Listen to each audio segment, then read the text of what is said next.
Hello, and welcome to the Gamer's Closet. I'm your host, Douglas Weed, and today we're going to be doing Closet Chat again. So, we're going to be discussing many different topics. You happen to notice my background's a little bit different. Currently, this is my home office. So, I figured I'd try to do this a little bit differently. So, we'll see how today goes. so, uh, I will be answering questions. I'll be going over a couple of different topics and just seeing where things are going currently. And so we're going to start off today with gaming around the world. This is where I discuss different conventions that are coming up. So my channel is currently international, so there are people in India, Germany, other different languages that do happen to watch it. And a couple of conventions that are going on. In British Columbia, in Vancouver, we have Gaming by the Sea, which is coming July 10th through 17th. They are also doing a convention in Mexico in Cancun at the same time. So if you're in either of those places, I'd recommend checking it out. The U.S., we've got a couple of different conventions going on right now. In Alabama, we've got Play On Con from the 7th to the 10th. Again, as I mentioned last time, we have the convention on July 16th and 17th in Fresno, California. And yeah, as mentioned before, we also have the convention in Florida for Dice Tower Con coming. So I do strongly recommend checking that out if you're in the East Coast area. Dice Tower Con is always a good convention. I'm currently waiting for Dice Tower West, because Vegas is a little closer to me than Florida, being in California, so it's a little easier for me to get to. If you're in Boise, Idaho, I'd recommend checking out the Gem State Gaming Convention July 1st through 3rd, which is coming up next weekend. Madison, Wisconsin has VentureCon 22 through 24th of July. Let's see. Pennsylvania has the Seven Springs. It has the World Board Gaming Championships on July 23rd through the 31st. So I would recommend giving that a look. And of course, we have the convention I thought I should mention just because the name stuck out to me. In Atlanta, Georgia, coming on July 15th through the 17th, we have the Southern Fried Gaming Expo. So I would go take a look at that. So we've got multiple gaming events going on around the area, the United States, several in different countries. Most of them do happen later in the year, September, October, which I will be going over the dates on those when they do come out. So next, we're going to be talking about what I'm playing this week. Well, I'm not really playing a lot this week, but my weekly, or should I say my monthly game sit down with my gaming group every second Saturday in every month. We do play Vampire the Requiem. Vampire the Requiem is a tabletop RPG game, or it can be run as a LARP. The game is very dark, kind of a gothic theming where everybody plays as a vampire and has to deal with the social political situations that happen between groups. And sometimes it can get really harsh, but it's always a good time had by all. So I've been playing this game for many years with my gaming group. We consistently keep going through a story that is written up by the storyteller, and if you haven't tried Vampire, a fun time. So I would give that a try. So couple other things. So we're going to be, let's see, new to the closet. I have a couple of games that I've added to the closet. First off is Walt Disney's Adventureland game. This game was produced by Walt Disney and released through Parker Brothers. It's had a couple of different printings. It is a little harder to find. Parker Brothers did put out a series of Disneyland specific games that you could buy from Disneyland. So they had Adventureland, you had the Davy Crockett game, you had the actual Disneyland game. They had a monorail game. You could also play Pirates of the Caribbean. So they're all original Walt Disney games of the park from the 50s and 60s. So I picked this up recently. I've also picked up a couple of other games. I picked up the 1965 Go for Broke.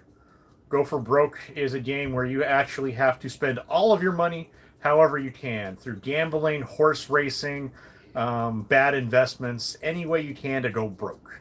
That is the object of this game. It's been reprinted multiple times. I like the Daddy Warbuck version where he's just on the cover. They got rid of those in the 70s, but this game's had multiple different printings, so I would recommend giving this a look. On the same with the money theming, I picked up a copy of Billionaire, the game from Parker Brothers with Global Enterprises, where you actually have to go and deal with stocks in the bull and bear market and try to do investments around the world. This game came out in 1973. It's only had one edition that I'm aware of, but I did pick this one up. And then my eBay find, I picked up a copy of L.S. Lowe's Nile. Nile is a game where you actually have to put down tiles and build the Nile River, and it can have starts, stops. You can actually strategically cut people off. It's a very interesting game. As you can see, the chips do kind of look like this, so as you're putting them down, you have to make sure all the pathways work out. So I picked up a copy of Nile. So that's what I've currently added to the closet recently, but I'm always consistently trying to find more obscure, more interesting games. All of those games will be added to the channel at some point, where I will be going over the rules of all of them, especially some of the more obscure first versus some of the newer stuff. So I am looking consistently at different games, different genres, card games, RPG games, board games. Mainly board games, but RPG games and card games I think get overlooked more often. But I think they're still quality games. Like I said, I've been playing Vampire the Requiem for years, which I think is a phenomenal game. They came out with a second edition. I haven't played second edition yet. I've been playing first edition for, I think I started playing that in 2007, and I've been going since. So first edition is kind of the bread and butter we all play with, and I think is a pretty well organized and decent game. So one of the talking points that I wanted to talk about this week, as the episode is entitled Solve a Mystery. So mystery games are a thing that have been around for many, many years. The personal favorite of just about most gamers is Parker Brothers Clue. Clue, or Cluedo, depending on what country you're in, has been around since probably about 1943-44 when it was released. In the game, you have to figure out who killed Mr. Body in what room in the mansion with what weapon. It's had multiple printings. The edition I have here is the edition that came out in Target in 2008, I believe. They came out with some retro wood games. There's an entire series of them: Monopoly, Risk, Clue, Sorry. They came out with Jenga, Parcheesi. They have a nice rounded edge to them. So they're vintage bookcase games. They did come out with a second run on them, but they're flat, so they kind of cheapened up the wood quality on them. The game itself is the same depending on whatever edition you get, but I like the original ones because, like I said, they're better quality. They have nicer wood. They're more beveled. You can still get them online. but they're a little pricey depending on what you want to find. I've seen them go anywhere from $50 to $100. Some of them are still sealed. It just depends on what game it is.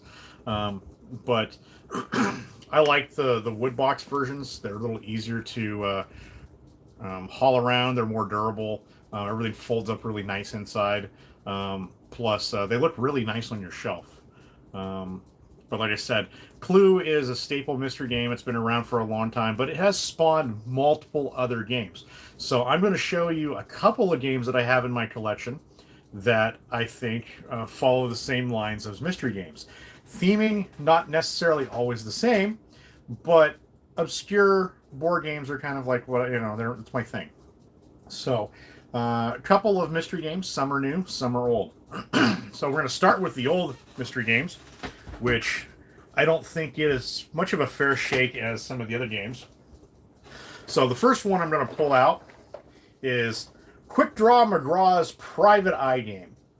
Quick Draw McGraw, if you don't know who he is, he's a Hanna-Barbera cartoon character from the 60s. They've had multiple different characters you can play as. Quick Draw McGraw, you've got the little donkey Babaloo, Daddy Dog. I can't remember the other two names right now, but they're in the game. So, but the Quick Draw McGraw Private Eye Game is a game that came out in the 60s. In this game, you have to come up with or create a picture that is color-coded to whatever color you want. There's yellow, purple, blue, white, green, and there's cards. So they have to collect 8 cards to build this picture to solve a mystery. It's kind of, you move around the board, you have to collect cards. Sometimes you can take cards from other players. So you have to basically, like I said, build a picture.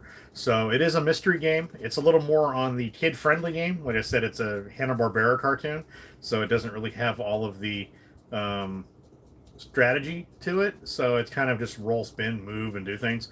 But it's a decent game. Like I said, I will be covering this at some point on the channel. But I think this is a kid-friendly version of a mystery game. Not so kid-friendly. We have a newer game, which is Mysterium. Mysterium is a game where everybody plays as a medium, and you have to go into a haunted mansion to figure out what the ghost wants. The ghost can't talk to you, but it can send you kind of psychic imagery, and you have to figure out or interpret what the imagery is to figure out who killed them and why and things of that nature. Mysterium is a great game. It's more of a strategic game, especially for like family game nights, stuff like that. It's like I said, it's not like Quick Draw McGraw. It is a meatier game. So it's something that I would recommend if you haven't tried Mysterium. It's great for Halloween themed parties, things like that. So I would give that a try. Another wonderful game, which I think doesn't get a lot of credit, is Days of Wonders Mystery of the Abbey. Mystery of the Abbey is how I tell my friends when I talk about this game. It's Clue, but Clue on steroids. Because in this game, you have way more rooms to go through. You have way more people that are potential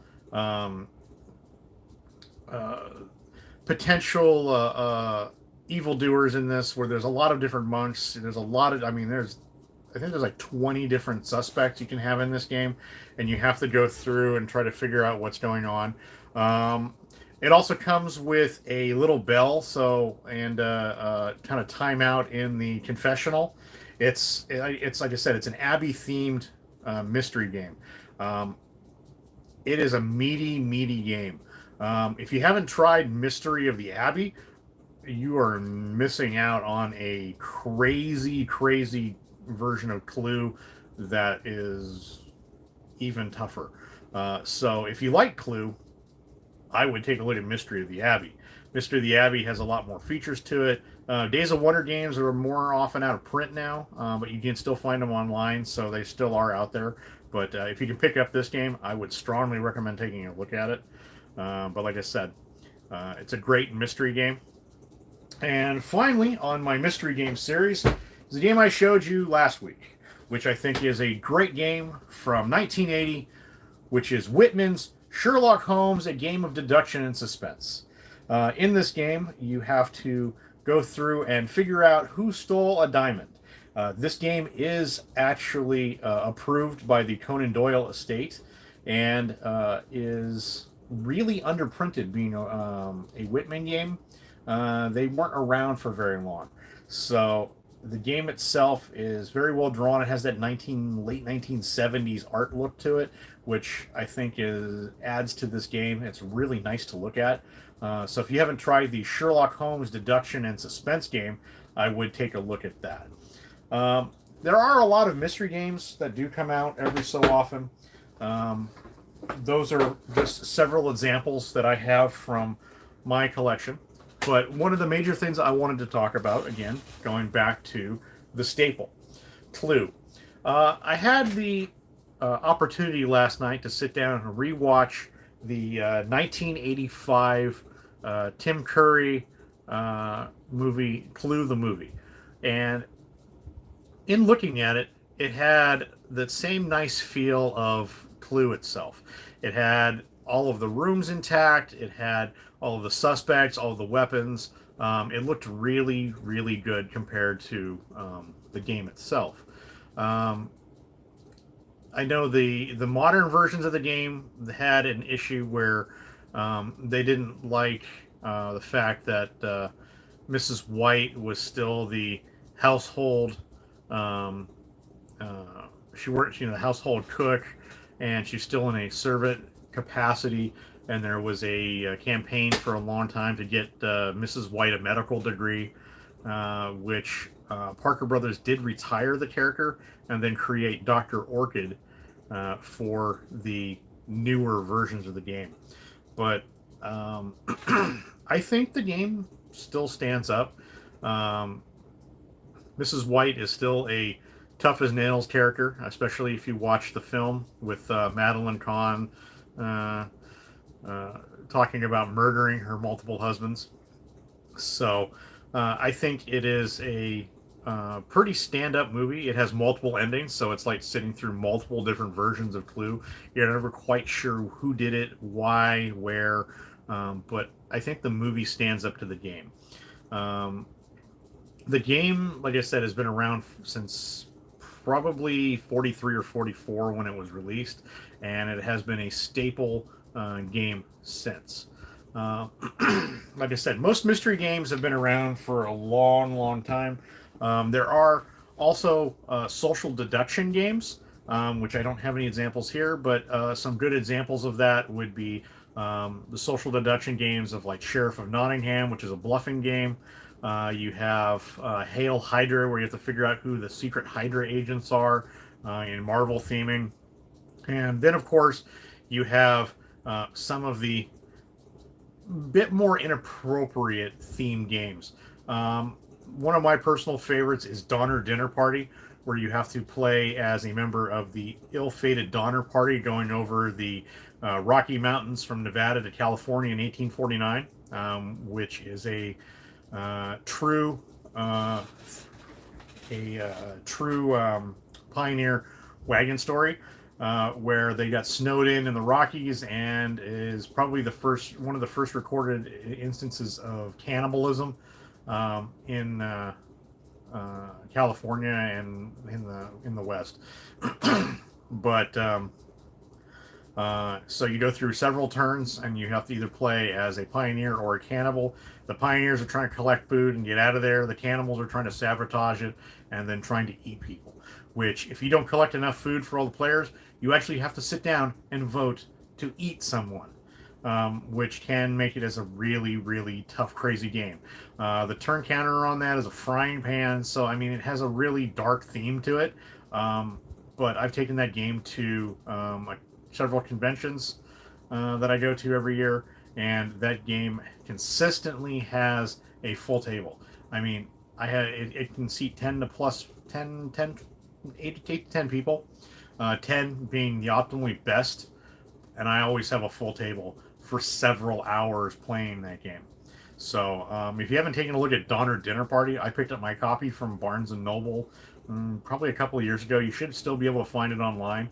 Runs about $20, but it's a really good card game. Now on that game itself with Donner Dinner Party, if you're going to buy it, make sure you keep liquid away from it because the cards they're really nice kind of fabric quality, but if you get liquid anywhere near them, you will destroy them in a heartbeat. I had to replace a copy because I had some liquid get spilled on a couple of cards and they just sponged up. Donner Dinner Party is a really good option you might check out. So if anyone has any questions or anything that they would like me to ask me, more than welcome to answer any questions you have. But like I said, mystery themed games are always a good sit down time. Like I said, you have multiple games where you can play them through social deduction. Like I said, Hail Hydra is a great game where you have to sit there and play as a shield agent or a secret Hydra agent and then go and stop some of the heavier Marvel villains from destroying New York, going all the way through to the Red Skull. Another really, really good deduction game you can play is Stay Away. Stay Away is a really good kind of Cthulhu themed game. Then if you want a really good dark mystery game, I would probably take a look at some of the Cthulhu series like Mansions of Madness, or you can go look at Elder Sign, or take a look at any of those really good Fantasy Flight games. Fantasy Flight has a really good series of board games along the mystery theming, which I think do a really quality job on what they do.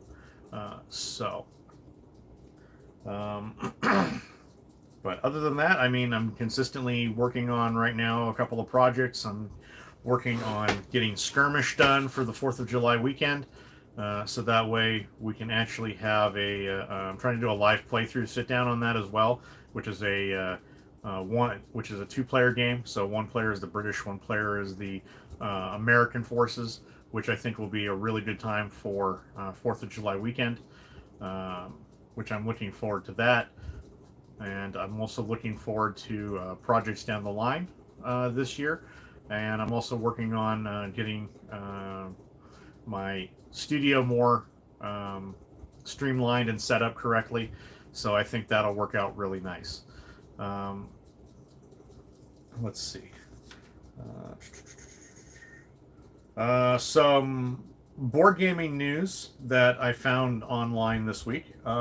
The global board game market is currently worth $7.2 billion and is set to rise to $12 billion by 2023, according to the board game market value data on Statistica, which I think shows that the board gaming industry has consistently put out new games, tougher games. It's not like Milton Bradley and Parker Brothers in the 60s and 70s where they put out most of the board gaming for kids theming. There's a lot more games now that are designed for adults in mind, and I think those games are of higher quality. There's more pieces, and they're designed for several hours of gameplay versus 10-15 minutes, so that way you have a quality time through the evening, especially if you're doing like a board game night or something like that. Another nice couple nice things, Kickstarter has pushed really hard as of late, so that way there's consistently more Kickstarter games being brought out, including the Stellaris Kickstarter game. I'm still currently waiting for the Wolfenstein board game to show up, which I know Kickstarters take a long time, which I put in on that particular game back in 2019, and I still haven't received it yet, but I do know that they're in the process of putting pieces together. So I have seen online where some people have gotten their non-assembled copies. The assembled copies generally take a lot longer because they have to put over 1,000 pieces together, which, I mean, I can understand that. That does take a while. So, like I said, I'm still waiting for my copy, which I'm looking forward, hopefully later this summer, to be able to sit down and have a good time playing the Wolfenstein board game. in the coming weeks, I will be, like I said, dropping out more of the gaming projects that I've been doing. I kind of took a break for the last couple of weeks to sit down and try to get some equipment in order. Excuse me, equipment in order, and try to get some more live playthroughs and things of that nature going. If you saw last week, my buddy Steven and I had a sit down and we played through Dust for a couple hours. I am planning on doing another sit down with Steven sometime in the future, and we'll see if we can have another really good time. I've got a couple of surprises for him, so I think that should be a good time and a good sit down if you want to have a nice Dust playthrough. There are a few other playthroughs I'm planning on doing at some point.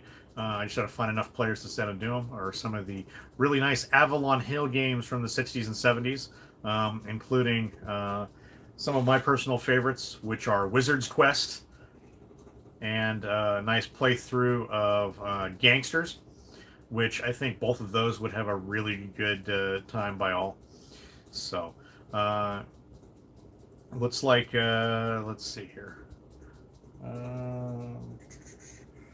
Yeah, looks like yeah, Dice Tower Con in Orlando next week. Yeah, they reduced the size on the convention, probably due to safety concerns for all of the COVID guidelines that are still out there. I know every convention I go to here in California still has COVID guidelines, where everybody still has to wear face masks, because most of the conventions are either in Los Angeles or in the Bay Area, where there's a heavy cluster of people, so they're more concerned with having issues with that. So I'm assuming COVID is probably still a factor for the Dice Tower Con limited capacity. So I think that will affect it. But I mean, gaming conventions, it shouldn't have too much of a problem. Especially, most people wear face masks and take still kind of practice a little bit of social distancing, in smaller groups. But I think conventions are on the way back up. Like a lot of them are on being coming back. Like Fresno Conquest has been gone for a couple of years. DundraCon, which I go to every year, which is on President's Day weekend every February, had half capacity, and I think they're up to room rates on that are about three-quarter capacity now. So I think that this 2023 will be the year of conventions. So everything should hopefully go back to normal in gaming, which I don't foresee any problems with that. I do know some of the conventions in the area here, they've relaxed a lot of the rulings on that. I know Kubla Khan, that just went through in May. They still had mask requirements, but they got rid of a lot of the social distance requirements. So I think next year will be, like I said, the year of conventions. So let's see. And doesn't look like there's any questions out there currently. So we're coming up on the half-hour mark, which I'm probably going to call it at that point, unless anyone has any questions or wants to discuss anything. Like I said, it's a project in the future that I'm working on. Skirmish is coming out 4th of July weekend. I plan on sitting down for a live playthrough of Skirmish, not to mention live playthrough of a few other games, including a live playthrough of Clue, which I did have a request for Clue. So, like I said, there are games that have been requested by people. Those are still coming. I'm in the process of filming some of them right now. So that way, hopefully August, September, they should all start dropping out right in there. So a lot of the games that have been requested in the past, like Survive, Risk, Clue, and then some of the other crazier games that I have access to, I think will come out probably, like I said, starting August, September. And then, of course, October, I have the Halloween themed games every year, which includes zombies. Last year we did the Waddington's Game of Dracula game, which I am planning on doing a live playthrough that this year at some point. which I think will be a great time. I would look forward to that coming out around Halloween sometime. Um, Live playthroughs will come out sporadically. It's just when I can get them done. Unlike the weekly review on how to play games, which I can get those done by myself. I don't really need a staff or other players to sit down with that. It's just kind of when I can get them done. But live playthroughs, more of them are coming. Last week, like I said, we did a playthrough of Dust, which was kind of the trial for the live playthroughs, which I think did a pretty good job. So I'm planning on doing some better equipment at some point along the lines and seeing if we can get that rolling. But doesn't look like I have any questions at all currently. So I'm Douglas Weed, and this has been Closet Chat. And as always, please have a great gaming day.